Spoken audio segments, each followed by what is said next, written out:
Aqui é o professor Danilo Manfre, diretamente do canal Minute Educação, com o professor Danilo Manfre.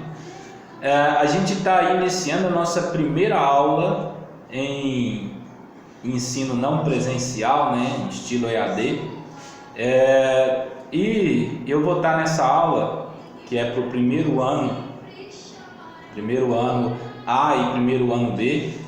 Eu vou estar nessa aula explicando a questão da plataforma e tudo mais, o porquê que eu escolhi, e é somente nessa aula que vai ter essa explicação, essa introdução relacionada a esta dinâmica. Primeiramente, eu criei o meu canal já tem algum tempo para poder falar sobre educação, a minha opinião relacionada à educação. O canal em que eu me inspirei no estilo, na organização, é o canal do Nando Moura. É um canal que tem um viés político, né? Ele é músico e tem na verdade um entendimento político, ele estuda bastante a questão da política e ele é o maior canal conservador do Brasil, ele tem mais de 3 milhões de inscritos.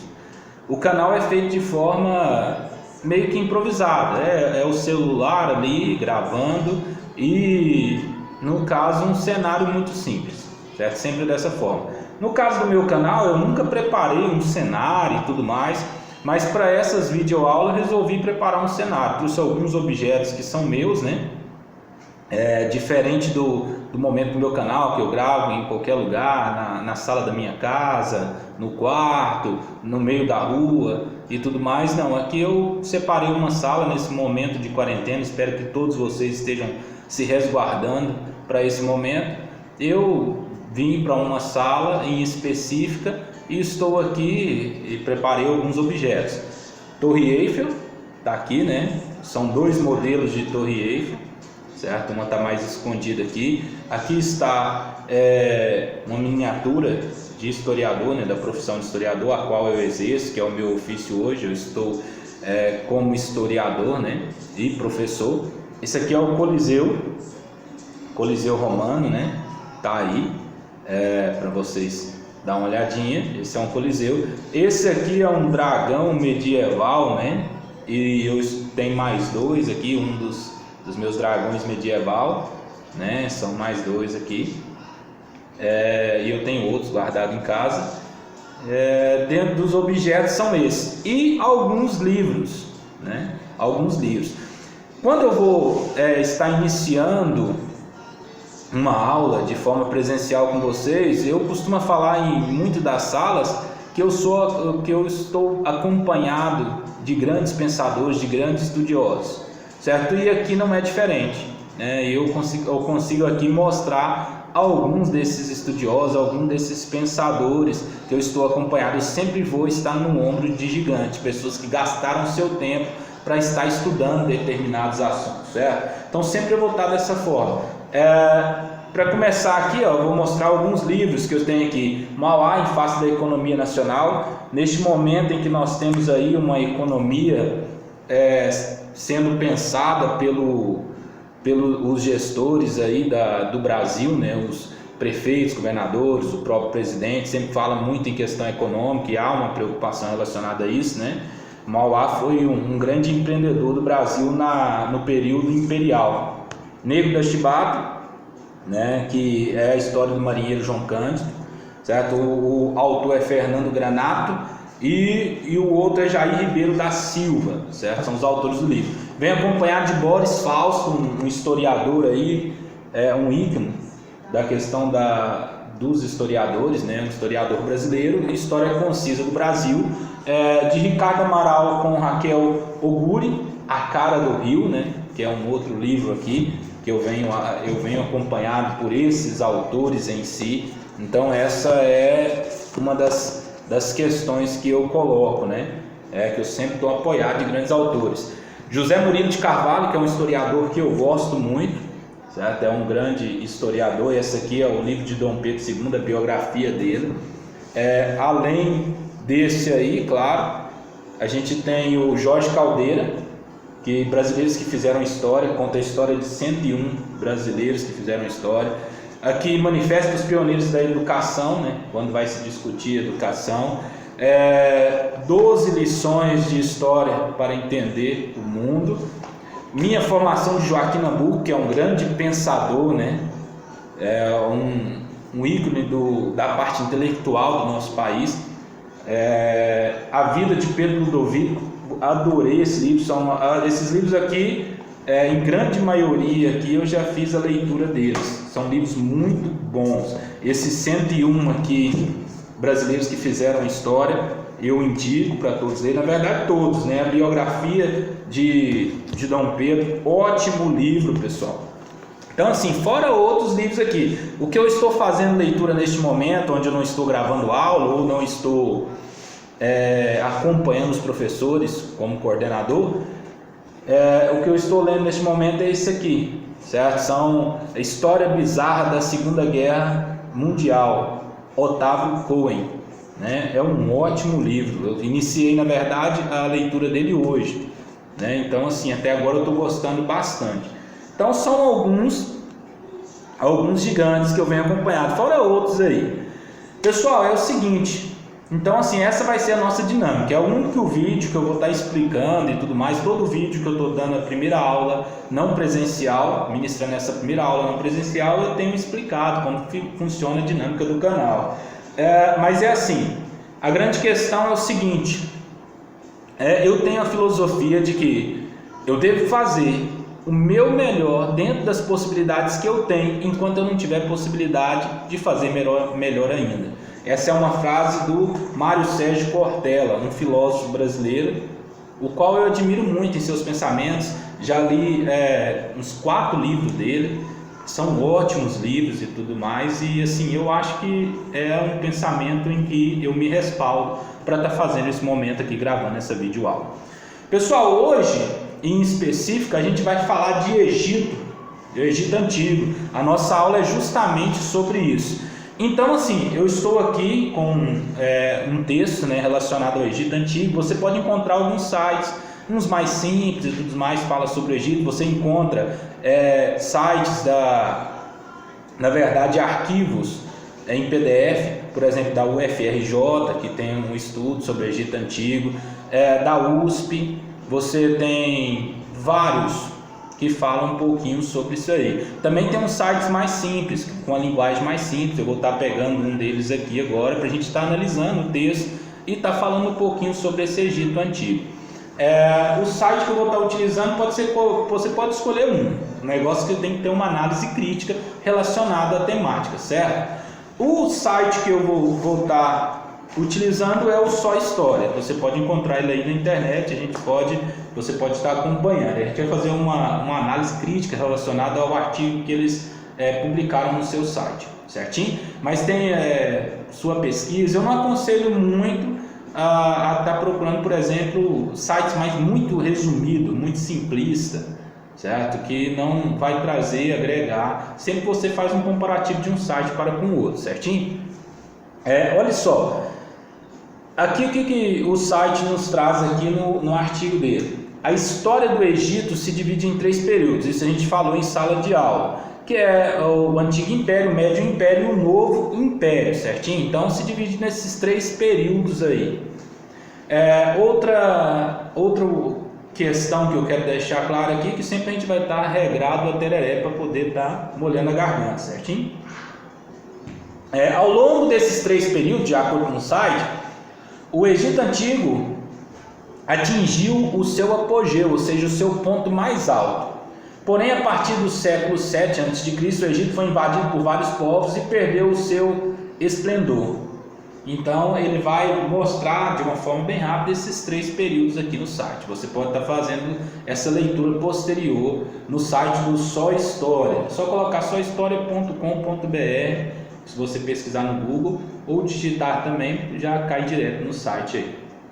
O que acontece, pessoal? A sociedade egípcia é uma sociedade muito importante. Ela serve como referencial em estudos históricos e em organizações sociais, econômicas, culturais, certo? Por quê? Porque a gente vê uma herança que eles deixaram para a sociedade, como que eles se organizaram economicamente no período em que eles viveram. É uma sociedade que viveu mais de 4.000 anos de história. Então teve muita coisa pertinente relacionada a essa sociedade que perdura como um país, né? Até hoje existe o Egito atual. Vamos lá, o Antigo Império. Analisando o texto, durante o Antigo Império foram construídas obras de drenagem e irrigação que permitiram a expansão da agricultura. São desse período ainda as grandes pirâmides dos faraós, Quéops, Quefrem, Miquerinos, que foram construídas em Mênfis. Olha só, pessoal, um dos símbolos do Egito Antigo é justamente a obras faraônicas que os faraós construíram nesse período, que é a pirâmide, é uma delas. Esse é um dos símbolos que a gente tem do Egito Antigo, e a gente vê em filmes, documentários, e eu até passei um vídeo para vocês de Rodrigo Silva, que é um arqueólogo, um antropólogo e arqueólogo, né, que eu admiro bastante. Eu passei para vocês, que fala sobre as pirâmides, para que elas serviam e tudo mais, que era exatamente para ser um túmulo do faraó, que ele levava a sua riqueza que era depositada naquela pirâmide pós-vida. Então, assim, ela é muito importante, é um símbolo. Mas uma das questões que eu achei interessante no texto, que nos trouxe essa luz, é justamente as obras de drenagem e irrigação, que a agricultura era o ponto econômico do Egito e de grande importância. Essa era a questão. A agricultura é esse ponto econômico do Egito de grande importância. E assim, o Egito lidou muito bem com a agricultura, né? Lidou muito bem, soube aproveitar a sua posição geográfica, em que ele estava à margem do rio Nilo, aproveitar o andar do rio. Eles analisaram muito bem, isso eu falei em sala para vocês, eles analisaram muito bem como o rio se comportava, período de cheia, período de escassez de água. Então eles utilizaram esse conhecimento para poder desenvolver a economia agrícola deles. Vamos lá, as pirâmides eram túmulos dos faraós, como eu acabei de falar. Para o seu interior era levado grande quantidade de objetos que pertenciam ao soberano, como móveis, joias, objetos preciosos. Durante o Antigo Império, o faraó conquistou amplos poderes. Isso acabou gerando alguns conflitos. Os grandes proprietários de terra e os chefes dos diversos nomos, né, que eram as províncias, não aceitavam a situação e procuraram diminuir o poder do faraó. Essas disputas acabaram por enfraquecer o poder político do faraó, né, do próprio Estado. O que acontece, pessoal? Neste período, a grande questão que a gente tem que entender é que é um período de desenvolvimento total do Egito. Claro que um império não se mantém, né, por muito tempo. E nesse período foi um período em que os faraós ganharam grande poder, ficou uma centralização de poder. O que é um poder centralizado? É um poder nas mãos de uma pessoa só. Quando o poder não está centralizado, a pegar o exemplo do Brasil, foi o período em que a gente viveu da Primeira República, que a gente estuda tanto no 3º ano quanto no 9º ano. O período da Primeira República, em que o poder estava descentralizado, nas mãos de quem? Do coronel. Certo? Quando o poder está centralizado, está nas mãos de um monarca, por exemplo, no período do Império do Brasil. Certo? Que ficou nas mãos de Dom Pedro I e Dom Pedro II. Apesar que a monarquia do Brasil ela tem uma particularidade. O poder se centralizava, mas, por exemplo, no período de Dom Pedro II era mais assim, democrático. Mas isso aí é para um outro vídeo. Vamos lá nos concentrar na questão do Egito. O Egito Antigo tinha o poder nas mãos desse faraó e ele ganhou esses amplos poderes relacionados justamente a essa cultura egípcia que foi sendo implantada ao longo do período do Antigo Império.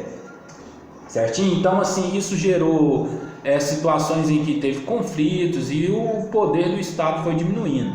Até que surge nesse período o que a gente denomina de Médio Império, né? O Egito Antigo se divide o Império entre Antigo Império, Médio Império e Novo Império, certo? Essa aí é a divisão. Ok, pessoal? Então vamos lá para o Médio Império. Durante o Médio Império, os faraós reconquistaram o poder político no Egito. A capital passou a ser Tebas. Nesse período, conquistas territoriais trouxeram a prosperidade econômica, mas algumas agitações internas voltariam a enfraquecer o império, o que possibilitou, por volta de 1750 a.C., a invasão dos Hicsos, povo nômade da origem asiática, e permaneceram 170 anos no Egito. Então a gente tem aí o Médio Império, pessoal, um período em que a economia do Egito se desenvolveu muito bem, esse é o ponto essencial, desenvolveu muito bem, mas posterior a gente teve alguns conflitos em que um povo chamado Hicsos, que era um povo nômade, se estabeleceu no Egito, conquistou o Egito, se estabeleceu e ficou lá durante 170 anos. Esse é o ponto em que a gente tem o Médio Império, um crescimento econômico, depois uma queda. E também não tinha jeito de ser outra forma, pessoal. Por quê? Porque já que divide em três, um império inicia e termina, né? Aí o outro império inicia e termina, a gente tem um outro império, certo? Que se inicia. Então não teria como. Esse Médio Império, ele se acaba de acordo com a própria história e a conjuntura que a gente teve do Egito. Vamos lá, o Novo Império, pessoal. O período iniciou-se com a expulsão dos Hicsos, né? Claro, e foi marcado por numerosas conquistas territoriais. Em seu sinal ocorreram agitações internas e outra onda de invasões. Devido ao enfraquecimento do Estado, o Egito foi conquistado sucessivamente pelos assírios, gregos e romanos. Então foi um período em que começa a ter uma certa estabilidade, mas depois ele vai sendo conquistado por povos. Primeiro pelos assírios, depois pelos persas, depois pelos gregos e depois pelos romanos. É um período que o Egito fica nas mãos de outros povos. Mas é uma história muito rica, pessoal, é uma história muito interessante. O próximo povo que a gente vai estar estudando é os hebreus, que tem uma relação com o povo egito, certo? Eles se entrelaçam a sua história durante o período em que os hebreus estiveram no Egito, ficaram como escravos e tudo mais. A gente vai estar estudando isso quando a gente for iniciar o estudo sobre os hebreus. A política e a sociedade, né, do Egito Antigo. A política é algo que governa todos os momentos da história. Monarquia, presidencialismo, parlamentarismo, ela é algo que está constante em nossa sociedade. Ou a gente acostuma com ela, ou a gente vai ser engolido por ela, se tornando analfabetos funcionais, alienados, ou pessoas que ficam à parte, assim, por assim dizer, da história. Certo? A gente precisa entender política, compreender ela, para até mesmo entender a própria história, né, relacionado ao eu particular. Política e sociedade do Egito Antigo. Inicialmente, os egípcios se organizavam por meio de um conjunto de comunidades, patriarcas, chamadas de nomos, que é o que eu falei, as províncias. Como se a gente não tivesse uma nação. Por exemplo, vamos pegar aqui a representatividade do Brasil como exemplo. Pensa se o Brasil não fosse Brasil, mas na verdade fosse um conjunto de diversos povos. Seria cada estado, o estado de Goiás, São Paulo, Minas Gerais, Mato Grosso do Sul, eles fossem cada um autônomo. Seria vários países, certo? Por assim dizer, mas fica muito mais como várias tribos que não se organizam. O Egito Antigo inicialmente era dessa forma, depois se juntou e formou um império, né? Então essa era a questão. Os nomes se agrupavam em duas regiões distintas que formavam dois reinos, o reino do Alto Egito e do Baixo Egito. Posterior, quando a gente tem a implantação do sistema faraônico, que isso se junta e forma um império só. Aí se torna uma potência econômica, né, daquele período. Por volta de 3.200 anos antes de Cristo, o reino do norte dominou o reino do sul, unificando assim o Egito. Então a gente tem aí a implantação, é nesse período que acontece a implantação do sistema faraônico. O site continua com o texto, a gente não vai lendo ele todo na íntegra, vocês podem estar acessando posterior. Mostra uma ilustração de como que funcionava o Egito Antigo, como se fosse aquela escala de pirâmide social, certo? Aqui está num formato um pouco diferente, mas é da mesma forma, em que você tem um faraó, depois você tem os sacerdotes, os escribas, até chegar à parte da pirâmide que seria o que sustenta ela na verdade, né? O alicerce dela, que é a parte de baixo, que é os escravos e os camponeses. Aqui fala, como podemos perceber, a sociedade egípcia era organizada em torno do faraó, senhor de todas as terras, de todas as pessoas. Ele era responsável pela justiça, pelas funções religiosas, pela fiscalização das obras e pelo comando do exército. O faraó era considerado um deus vivo, filho de deuses, intermediário entre eles e a população. Em sua honra realizavam-se inúmeros cultos. Então o faraó, ele tinha uma questão também intrínseca que era religiosa, pessoal.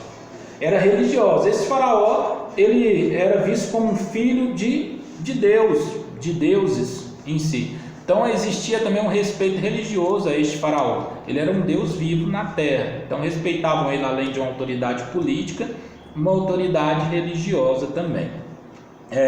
Abaixo do faraó, em ordem de importância, estava o vizir. A gente falou sobre ele, né? O que era um estilo de fiscal. Estava abaixo do faraó, era um estilo de governador. A gente pode falar que do povo hebreu, por exemplo, José foi o vizir do faraó, governador, a única autoridade que estava posterior do faraó, né? A autoridade do vizir era contestada somente pelo próprio faraó. Tinha o sumo sacerdote, né? Aí você tem os escribas, aí você tem os funcionários do governo e tudo mais. Esses aí são alguns modelos de classe social que a gente estudou até em sala. A centralização política do Egito não foi de fato uma constante em sua história. Vários episódios de dissolução do Estado podem ser observados durante a trajetória. Por volta de 2.300 anos a.C., uma série de contensas internas e invasões deram fim à supremacia do faraó. Isso aí foi acontecendo ao longo do tempo, através de muitos conflitos. Mas a maneira de se governar faraônica prevaleceu no Egito durante muitos anos. Vamos lá, continuando aqui. Vamos acessar a próxima página. Pessoal, olha só. Eu espero que vocês estejam entendendo, certo? A dinâmica e tudo mais. Então a gente está vendo agora uma aula sobre o Egito, certo? Que posterior você vai realizar a prova, uma avaliação relacionada a isso aí, certo? Acessando aqui a outra página do artigo, a gente tem a parte econômica. O que é economia? O que se fala da economia aqui? A agricultura era a atividade econômica principal dos egípcios, né? Inicialmente, para melhor aproveitar as águas do rio Nilo, os camponeses uniam-se, empenhando-se na construção de digues e no armazenamento de cereais, para a época de escassez. Isso acontece principalmente um período em que o Egito foi o celeiro das nações, quando ele teve a sua história entrelaçada com os hebreus, em que a gente tem alguns relatos, certo? Então aí foi um período que ele foi o celeiro das nações. Então eles se organizavam em volta desse rio Nilo. O Rio Nilo é o ponto mais importante da história do Egito relacionado à economia, certo? Se a gente não tivesse o rio ali naquele deserto, provavelmente ele não se tornaria uma potência em que ele foi durante muito tempo na história. A agricultura era o ponto-chave, né, deles, e sempre lembrando, pessoal, que é importante a gente estudar alguns pontos da história de uma nação. Um deles é a economia, né? O nosso país, por exemplo, a economia está voltada com a agricultura, com a indústria e tudo mais, certo? Mas durante muito tempo a agricultura somente ela sustentava toda a economia, como aconteceu aqui com o Egito, certinho? Religião, pessoal. Vamos à parte da religião. A religião desempenhava papel importante na sociedade egípcia, como a gente falou. Até o próprio faraó era considerado Deus vivo. Todos os aspectos da vida de um egípcio eram regulados por normas religiosas. Tá aí a importância do faraó. Se ele era um deus, ele tinha uma importância extrema, né, se a gente for pensar. As crenças egípcias giravam em torno de adoração a diversos deuses, ou seja, eles praticavam politeísmo, a adoração de diversos deuses. E a crença em deuses com forma humana e animal era uma delas. Então eles acreditavam daqueles deuses que se misturavam entre lobo e homem, entre gato e mulher. Então esses deuses aí também faziam parte do cenário cultural religioso dos egípcios. Rituais de vida e morte. Os egípcios acreditavam na vida após a morte, mas se quisessem gozar o outro mundo, seus corpos teriam de sobreviver. Por essa razão existia a mumificação dos mortos, né? Então, assim, a gente tem a questão da mumificação como algo central da religião também, certo? Eles desenvolveram a técnica de mumificação que conservava os corpos, né?